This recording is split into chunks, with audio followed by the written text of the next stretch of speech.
कुछ डाउट आया, कुछ शक क्योंकि उस दिन उसको जो है कैप्चर किया था, तो कुछ क्वेरीज थी कि एनिमल जो है उसका हेल्थ अच्छा नहीं है या एनिमल फिट नहीं है, अभी भी कमज़ोर है करके। तो हमने सोचा कि आज जो है डिपार्टमेंट की तरफ से हम क्लैरिफाई कर दें कि जो एनिमल था उस दिन, जो वो कदम नाम का जो टाइगर था, उसको आज की डेट में पूरी तरह से फिट है। अपना जो खाना है एज़ पर रूटीन खा रहा है, और अभी जो पिंजरे में है एकदम एक्टिव है।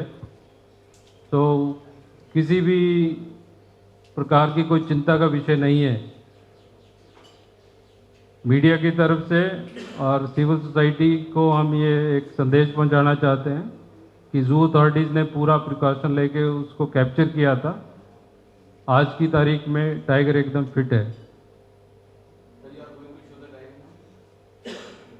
We are going to allow only limited people, 2 or 3 people. You can share the photos with you. हाँ जी।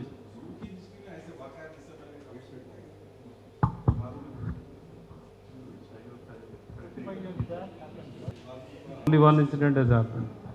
Like it happened in Tamil Nadu, it happened in some other zoo.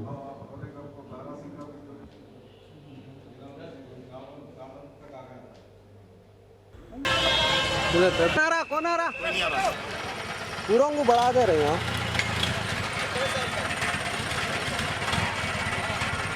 भाई, अंदर है, नीचे अंदर है।